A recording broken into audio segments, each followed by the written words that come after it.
put this on full screen. Okay, so this is going to be a CMA, how to do a basic CMA in the Central Texas MLS. And so this is the home page. Yours might look a little bit different because of the widgets, but from there we're going to go to My Matrix, and then we're going to go to My CMAs, and we're going to, usually you're going to start new.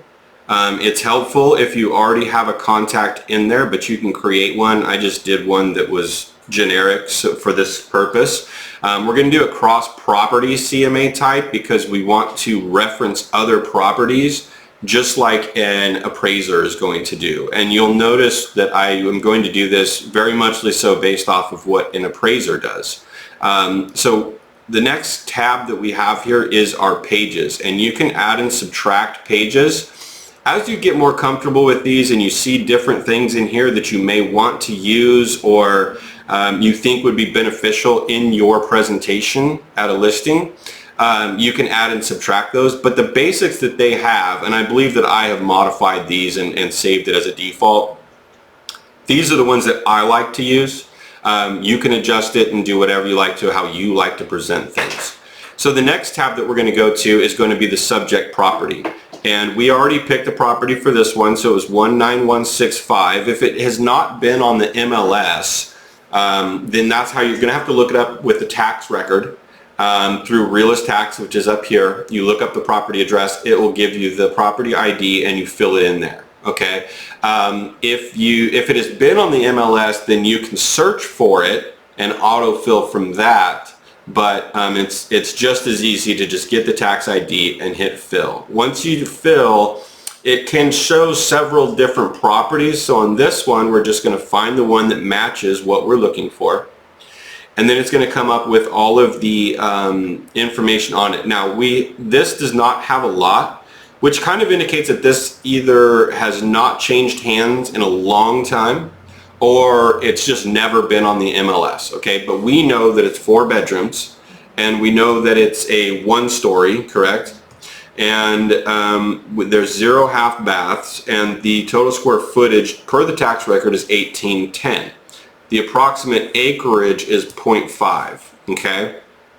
So that's what we know about the property because we've already looked this up, obviously, okay?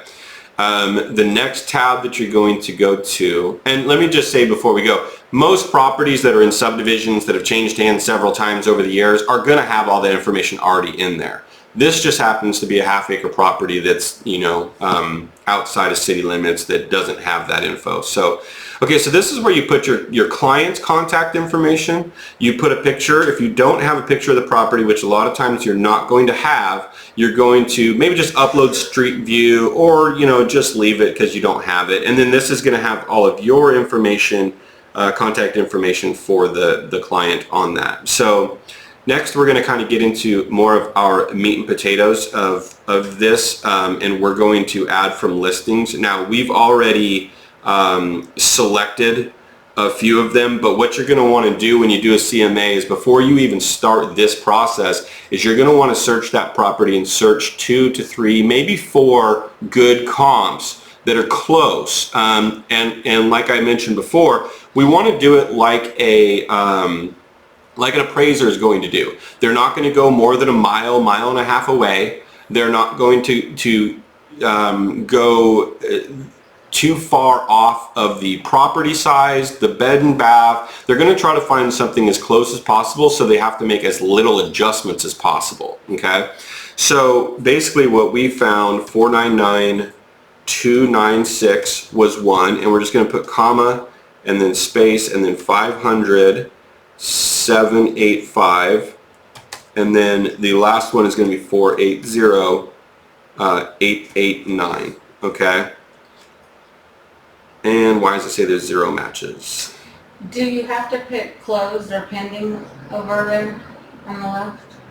Oh, yes, I do. Sorry, thank you. Okay, so it has to have already been closed, and it's still not. Maybe I need to do one at a time here. I thought we could do all 3 of those, but that may be San Antonio. 499,296.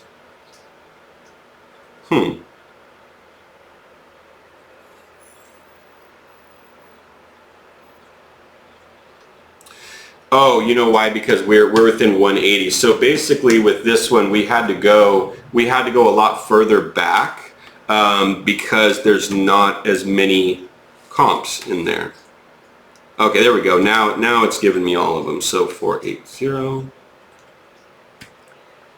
889, and we should have 3 matches. Perfect. Okay, so let's go to results, and we're going to click all of those, and we're going to add selected. Okay.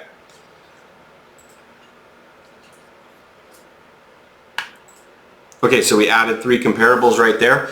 Now we're going to get into adjustments because these properties are not going to be exactly like the property that we're doing. But if you can see already, okay, we have a low sold price, right? That was the Timberwood right there. We have a high sale price, which was the other one on Timberwood. And we have our average and our median, okay? And when we start putting in these differences, you're going to see this start to change, okay? So there's no, in the city, obviously they're all in New Braunfels, they're all in Comal, and they're all in Country Hills, which is good, okay? That's how you want your comps to be, right? You don't want any changes in those 3 because it's hard to determine the factor of if you're in Comal or if you're in, you know, another district, what would somebody pay? Well, and that's why I put the Country Hills, because that next neighborhood that you were in, that took it to a different level. Right. Yeah, there's Havenwood is right next to there, and that is a ton of money. So basically, what we have here is we have a 4-bedroom is our property, but 2 of these are 3 bedrooms. And so you have to ask yourself, okay, if there's another bedroom, forget about the square footage for right now. If there's another bedroom, what would somebody be willing to pay more for that, right? Because it could be an office. They could have, you know, 3, not 2 kids. They could, you know what I mean? There's a lot of reasons why somebody would want a 4-bedroom, okay? My typical thinking is, and if you wanted to go off of a build type, you get about half of what it costs to build in credit, right? Right. So my thinking on a bedroom is you usually get about $7,500 for a bedroom, okay? Right. So these 2, I'm going to add 7,500 to. Okay, so now you can see on this Timberwood trail, it sold for 487, but now we're adjusted to 495. Okay, so basically we're saying if that had a 4th bedroom, it would have sold for 495. Right. Okay. If we go to the next, all of them have 2 baths. That's great. None of them have half baths, and they're all 1 story. Okay, so let's talk about age. When you're talking about newer ages, okay, like let's say something was built in 2023 or it was built in 2020, okay, that's something where that 23 house is pretty much brand new and a 2020 is not, right. Okay, so that would make more of a difference, right. Okay, right. But from 93, 98, 93, 96, I'm probably not going to give that any credit either way, right. Because they're all in the mid 90s, and I just don't think that anybody is going to, an appraiser or a buyer is going to say yes or no based on, oh, well, that one's 93 and this one's 95. That doesn't make sense, right? So we're going to say those are all the same. Now, we have slight differences in the square footage. This is only 47. Okay, now if you wanted to do the math and say, okay, well, I'm going to say, you know, this thing is selling at, and I'm just going to throw out a number, it's selling at 150 a square foot, okay? Well, I could go and do that, and it was a $5,000 difference, but do you think that somebody's actually going to pay $5,000 more for 47 square foot? Or are they just going to go with the house that they like better, that's in better condition, you know? So I don't think that's a change. Now, if we get down to this 1737, that's a little bit more of a difference. That's 70-something square foot. That's almost a bedroom. Right. Okay, so now I'm thinking, okay, I got to assess something for that, right? And so I'm thinking we're probably around the range of $5,000 for, you know, 3/4 of a bedroom space. Does that make sense? Yeah. Okay, so if we do that and then we move on here to the approximate acreage, these are all pretty much the same. An 061 is not going to change anything. 004 is not going to change anything, and 008 is not going to change anything, okay? This one here says it has an oversized garage, well,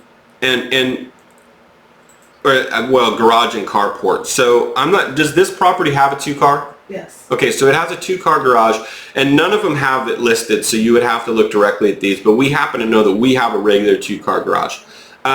This is a nice feature, but I don't know that anybody would even assess it at more than $1,500, And right? I'll be honest with you, that I have a feeling that they put oversized garage and it's probably a 2-car garage. It most likely could be, but we can only go off of the data that we have, Right, okay? right.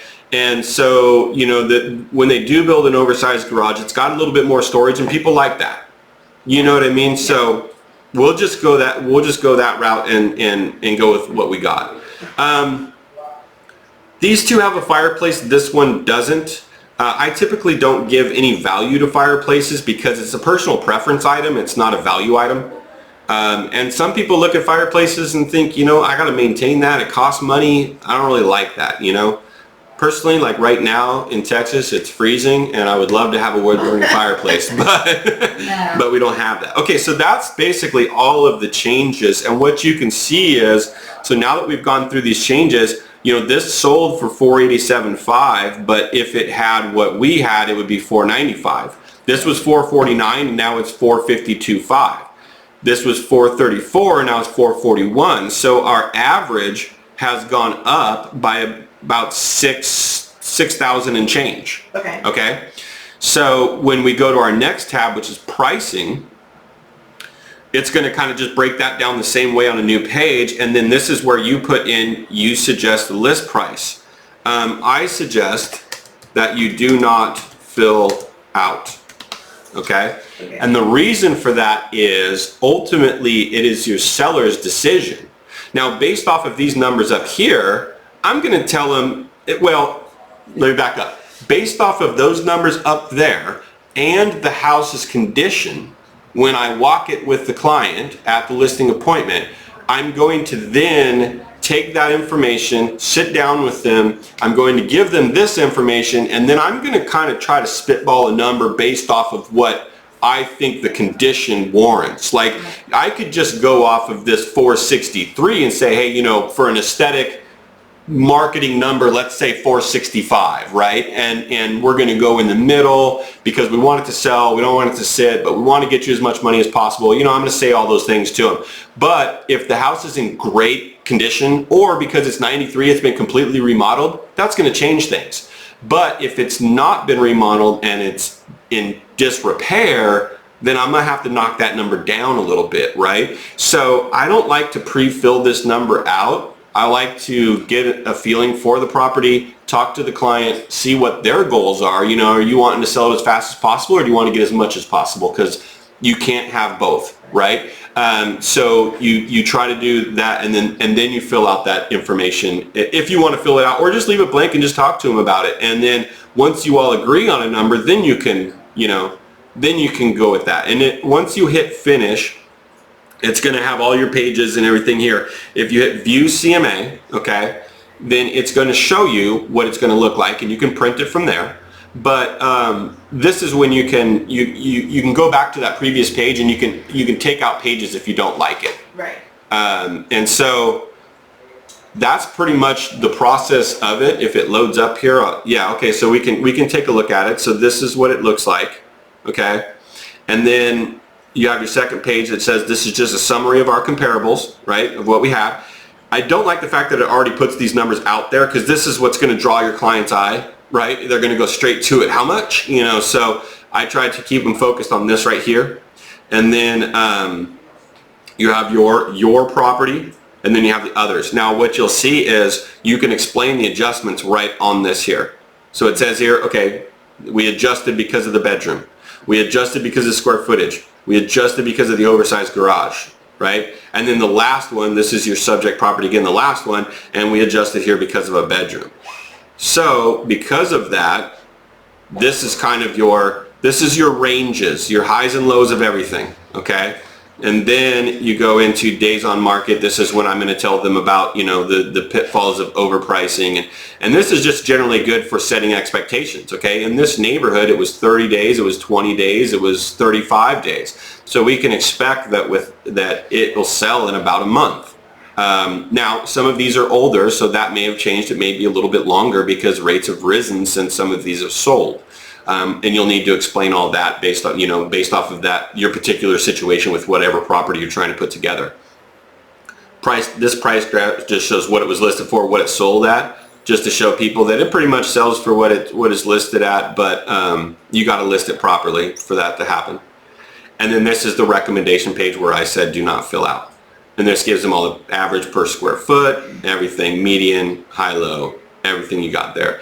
This is just a thing that shows effective pricing over time. So if you price it too high and it sits, you're going to have to keep reducing the price to get it to sell, and it becomes a lot, so that they could potentially sell it for less just by trying to overprice it.